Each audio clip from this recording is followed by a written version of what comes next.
Cuando de una persona se dice que tiene mucho carácter, en realidad lo que se quiere decir es que tiene mal carácter. Hablando entre amigos, mala leche. He seleccionado los primeros coches con motor turbo y os puedo decir que todos, absolutamente todos, tienen mucho carácter. Ahora que parece que faltan ideas y agallas, es bueno recordar que hubo coches así. Bienvenidos a Garaje Hermético. Enciérrate con nosotros.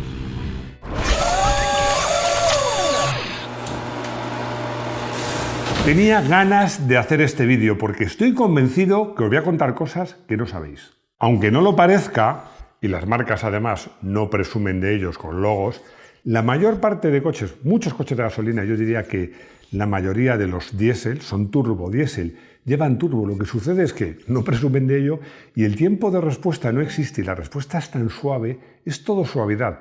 Es que realmente no se nota que llevan turbo. Fuera de cámara, Rodrigo me pregunta, lo voy a contar ahora, ¿cómo lo consiguieron? Bueno, con muchos sistemas, porque hay sistemas, por ejemplo, poner dos turbos, uno muy pequeñito que enseguida coge velocidad y sopla de baja vuelta y otros más grandes. Hay sistemas, por ejemplo, que llevan motores eléctricos que hacen que el turbo, incluso cuando no recibe soplado del escape, pues consiga tener una cierta velocidad, turbos de geometría variable, bueno, y luego además la gestión masiva electrónica del turbo, de la inyección, del encendido, del escape. Todo eso ayuda a que, como os digo, prácticamente hoy un coche en turbo, si no te lo dicen, a lo mejor ni te enteras. Eso es ahora, pero antes no era así. He hecho una selección, os he traído los coches de producción, los 5 primeros coches con motor turbo. Bueno, y un bonus track, que os va a gustar, ya os lo adelanto.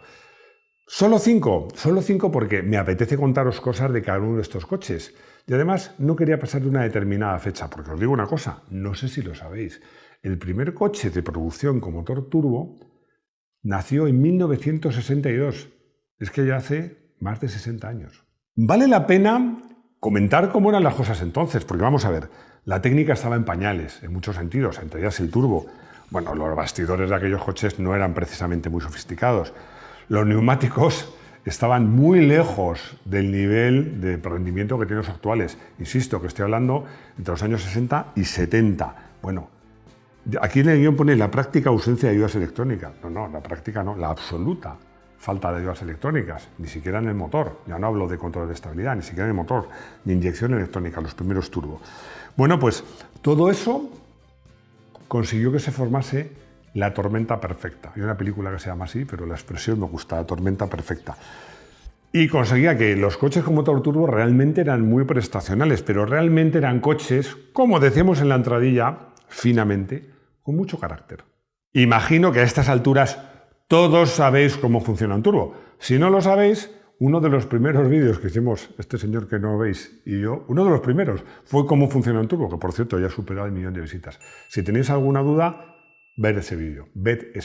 De todas maneras, si os daré una pincelada. El turbo, como sabéis, nace en la aviación. ¿Por qué?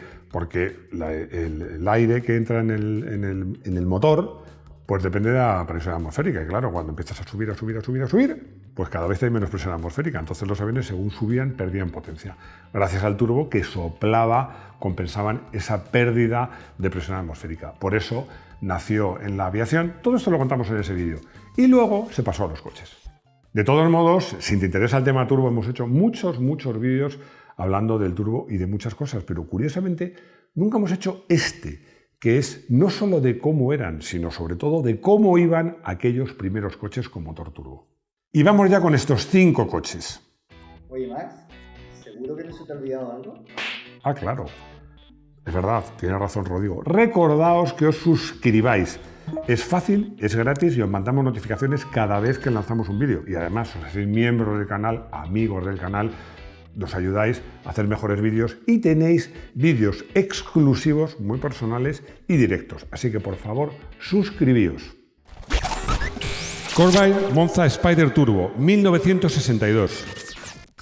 Un nombre largo, muy largo, para un coche que lo tenía todo para fracasar. Motor posterior refrigerado por aire, unas suspensiones no muy bien resueltas y un comportamiento difícil para cualquiera y peligroso para los norteamericanos, que serán pioneros en el mundo del motor, pero no son muy buenos conductores. ¿Podía ser peor? Pues sí, podía ser peor. Al Corvair, el modelo que os recuerdo que inspiró el libro del polémico Ralph Nader, ¿y si le añadimos un turbo? Pues sí, podía ser peor. Es más, mucho peor. Pero vamos a ser justos.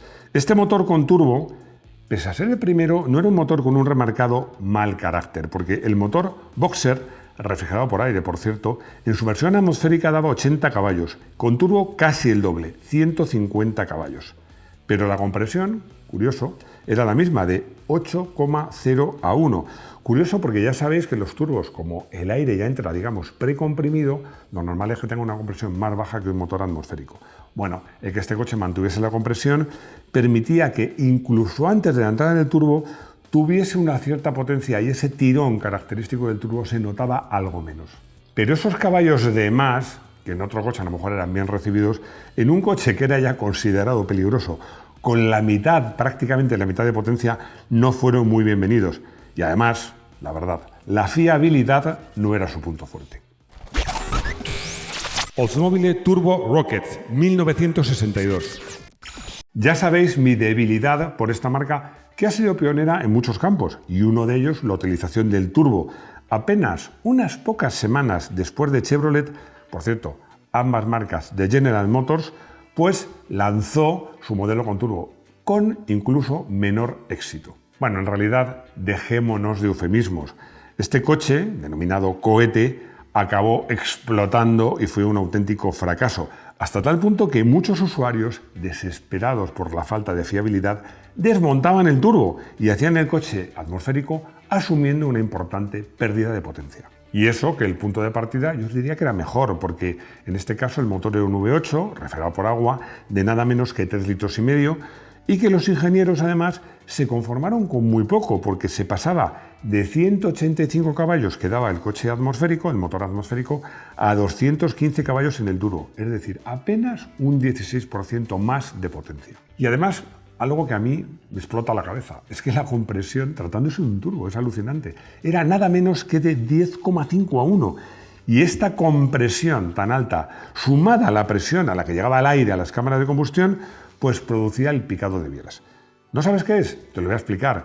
Es cuando la presión en la cámara de combustión de un motor de gasolina es tan alta que antes de que salte la chispa, antes de que el pistón llegue arriba del todo, explota. Eso es malísimo porque explota cuando el pistón todavía está subiendo. Bueno, pues este coche tenía ese problema. ¿Cómo lo solucionaron? De una forma muy complicada, con un complejo sistema de inyección de agua pulverizada a la cámara de combustión.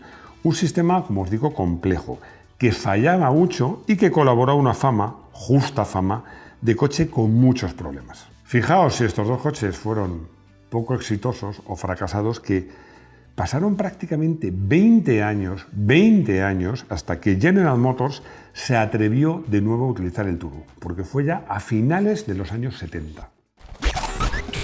BMW 2002 Turbo, 1973. Hablamos ahora del primer coche europeo de producción con motor turbo y el primero con verdadera mala leche. Lo siento, Rodrigo, pero hoy te vas a hinchar a poner pitidos en este vídeo. No problema. No problema, fenomenal, contaba contigo. Había un BMW deportivo, el 2002 TII, que por cierto yo tuve una naranjita precioso, que no llevaba turbo, pero llevaba inyección. Era inyección mecánica, QL Fisher, que funcionaba muy bien. Eran 4 cilindros, 2 litros, que ofrecía una buena potencia, 120 caballos. Pero con el turbo la potencia aumentaba nada menos que a 170 caballos. Estamos hablando de un incremento de potencia del 42%. La potencia se alcanzaba a un régimen relativamente moderado, 5.800 vueltas, y el par de 241 Nm llegaba a 4.000 revoluciones. Pero es que por debajo de ese régimen no había nada. Y de ese nada, por debajo de 4.000 vueltas, de repente, en solo 1.800 vueltas, se pasaba al todo. He tenido oportunidad de probar este coche, además en más de una ocasión, y os lo aseguro, es de los coches más difíciles de conducir que he probado nunca. Además os recuerdo que era un coche muy ligero, apenas 1.000 kilos, con propulsión trasera y un motor que tenía un tiempo de respuesta de más largo y una entrada de potencia brutal. Como os digo, un coche solo para expertos. De hecho, este coche fue y es un mito. Pero en competición acabaron teniendo prácticamente más éxitos los convencionales, los 2002 TII con inyección, que los complicadísimos turbo. Bueno, que dicho sea de paso, no eran tan problemáticos como los coches americanos que hemos hecho referencia, pero tampoco eran un ejemplo de fiabilidad. Porsche 911 Turbo, 1975. Ya el 911, de la serie 930 de 1975, pues ya era, sin turbo, era un coche endiabladamente difícil de conducir. Pesaba menos de 1.200 kilos declarados. Tenía un reparto de pesos catastrófico, muy vencido no solo atrás, sino descolgado por detrás del eje trasero. Unas suspensiones con barras de torsión que no eran ni mucho menos ejemplares. Y una distancia entre ejes sorprendentemente corta. Era 2,27 metros. Menos distancia entre ejes que un Ford Fiesta de la primera serie. Bueno, ese coche ya solo, sin turbo, era únicamente apto para expertos muy expertos. Y en Porsche pensaron, yo me los imagino pensando, ¿cómo hacemos que este coche sea aún más difícil de conducir? ¿Y si le ponemos un turbo? Dicho y hecho. El coche, en su tiempo, con 250 caballos, era una bestia que aceleraba de 0 a 100 en 5,2 segundos y superaba los 250 km/h. Pero el tiempo de respuesta del turbo era enorme, incluso mayor que en el caso del BMW 2002 Turbo. También he tenido la fortuna de probar este coche a fondo y varias veces. Y os puedo decir una cosa, hace bueno al BMW. A ver, la sensación de que el coche comienza a derrapar de atrás, entonces tú aceleras para recuperar la parte trasera y que aceleres y no pase nada, pero nada de nada, es agónica. Pero cuando de repente, menos te lo esperas, llegan todos los caballos a galope, entonces es cuando las cosas se ponen difíciles de verdad. En autopista, bien, pero en carreteras de curvas, lo dicho. Solo apto para expertos, pero además no para pilotos expertos, para porchistas expertos. Saab 99 Turbo, 1977.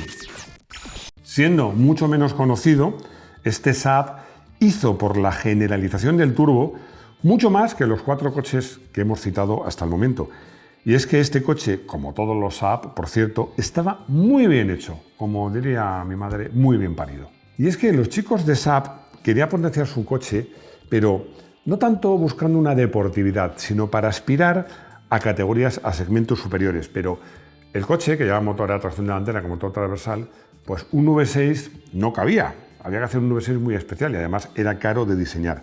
Así que pensaron, ¿y si en vez de diseñar un motor enteramente nuevo, ponemos un turbo a este motor de 4 cilindros? Como os decía, de todos los coches que hemos visto hasta ahora, este es probablemente el que menos aspiraciones deportivas tiene. Y el motor, ojo, era un motor avanzado para su época, un 4 cilindros, 1,8 litros inyección y que en la versión turbo rendía 145 caballos. Otro coche que he probado también en varias ocasiones y que fijaos lo que os digo, estamos hablando de un coche del año 77, resistiría una comparación con los actuales turbo. Tal era su progresividad entonces. Un coche, en mi opinión, adelantado a su tiempo y que consiguió, como decía, lo que otros no consiguieron. Pensar que el turbo era una buena alternativa para cualquier coche, no solo para coches deportivos. Hemos hecho, como os decía, muchos vídeos sobre turbo y coches con turbo y haremos más porque su historia y su evolución pues, es muy interesante. Además, ya sabéis que en mi opinión los pioneros siempre tienen un encanto especial. Oye, Max, ¿no se te olvida el bonus track? Ah, el bonus track. No se me olvida. Va a ser nuestro coche del día.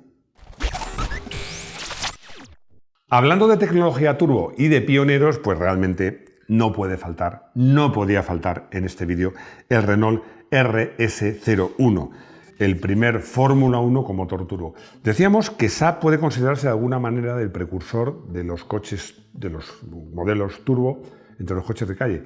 Y de igual manera, este RS01 se puede comparar, se puede decir que es el precursor de la utilización del turbo en la Fórmula 1 y en competición en general. Por cierto, hasta nuestros días.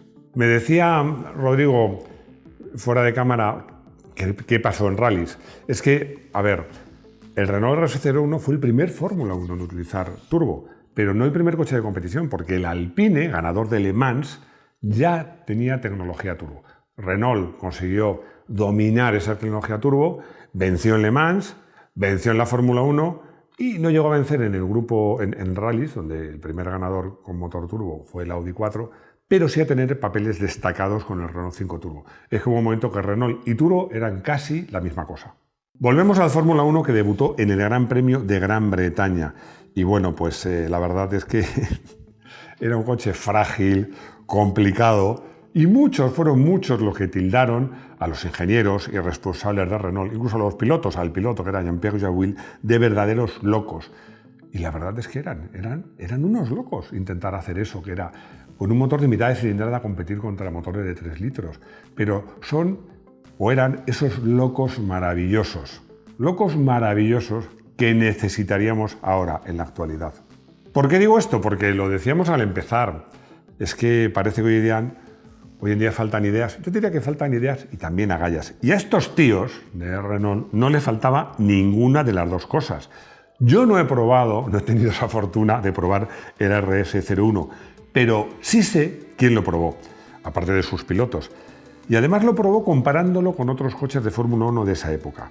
Como referencia, hablo del el grandísimo Jackie Stewart, tricampeón del mundo de Fórmula 1. Recuerdo que la excelente revista francesa que yo leía, con fruición, Spogoto, consiguió una exclusiva, y es que varias escuderías permitiesen a un piloto con el prestigio de Jackie Stewart probar sus coches, y entre ellas una fue Renault. Bueno, yo ese artículo lo he leído, lo he releído, lo recorté, lo fotocopié, aún lo conservo, es oro puro. Y Jackie contaba que conducir el RS01 era complicado de narices, que el tiempo de respuesta le volvía loco en las curvas, pero que cuando ya tenía el volante recto y aceleraba a fondo y pasaba un cierto tiempo, era un verdadero cohete. Y terminaba Jackie Stewart esta prueba diciendo que si los ingenieros de Renault conseguían que la entrega de potencia fuera más suave y eliminar el tiempo de respuesta, el turbo era el futuro. Y como todos habéis visto y sabéis, acertó.